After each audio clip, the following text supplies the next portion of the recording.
किसी की बपोती नहीं है। देश संविधान से चलता है सर, और संविधान से चलेगा। संविधान छेड़खानी बर्दाश्त नहीं की जाएगी सर। धन्यवाद।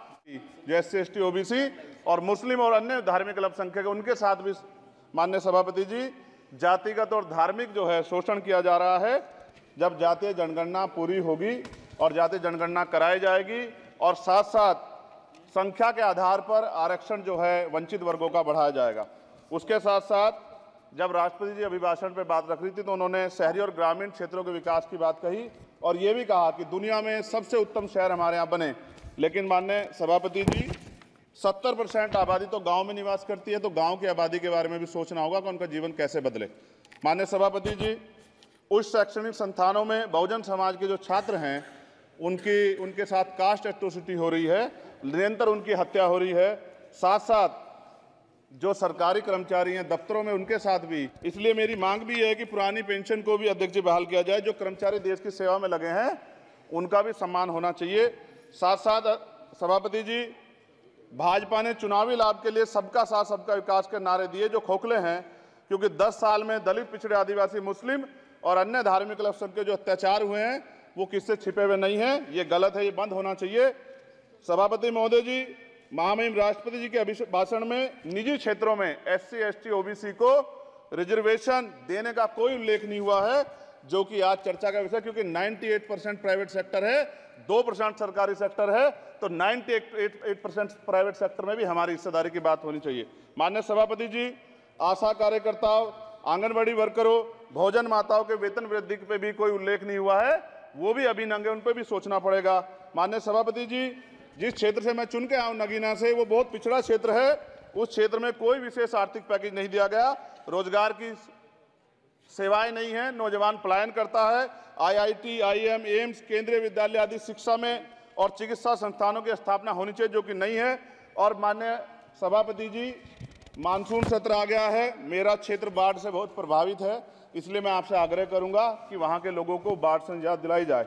माननीय सभापति जी, चीन हमें आंख दिखा रहा है और लगातार हमारे देश की सीमाओं में घुसपैठ कर रहा है, इसलिए अग्निवीर योजना को हटाकर पुनः सेना भर्ती शुरू की जाए और साथ साथ भारत की सबसे प्राचीन व बहादुर रेजिमेंट में से एक चमार रेजिमेंट को पुनः बहाल करा जाए, ऐसा भी मेरा आपसे आग्रह है। माननीय सभापति जी, पिछले सारे प्रधानमंत्रियों ने मिलकर जितना कर्ज लिया है उससे दुगना कर्ज हमारे वर्तमान के प्रधानमंत्री जी ने लिया है। किसान अगर अपना कर्ज माफ कराने के लिए जाता है तो लाठी झेलनी पड़ती है, जबकि सरकार ने धन्ना सेठों का 15 लाख करोड़ रुपया माफ किया है। इस ओर हमें ध्यान देना पड़ेगा, हमारी आने वाली पीढ़ियों को ये कर्ज चुकाना पड़ेगा।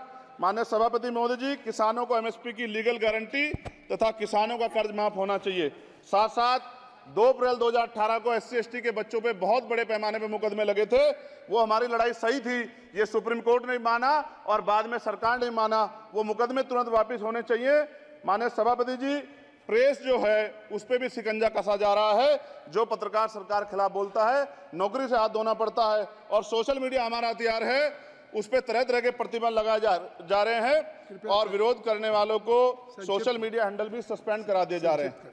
साथ साथ सभापति जी, पेपर लीक और परीक्षाओं के कैंसिल होने से देश के नौजवानों का भविष्य खतरे में है। नीट, यूपी सिपाही भर्ती सभापति जी और 29,000 शिक्षक भर्ती में आरक्षण घोटाला हुआ है, कोई पूछने वाला नहीं, खून के आंसू रो रहे हैं बच्चे, बेरोजगारी का दंश युवा झेल रहे हैं।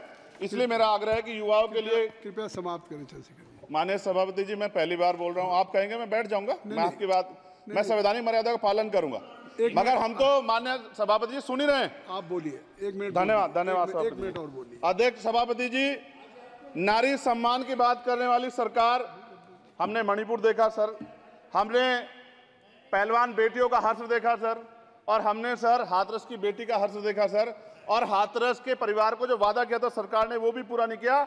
और महिलाओं में भी, स्पेशली दलित, पिछड़े और मुस्लिम वर्ग की, आदिवासी वर्ग की महिलाओं के साथ आज भी NCRB का डाटा कहता है सर जो जुल्म हो रहा है वो सहनीय नहीं है सर।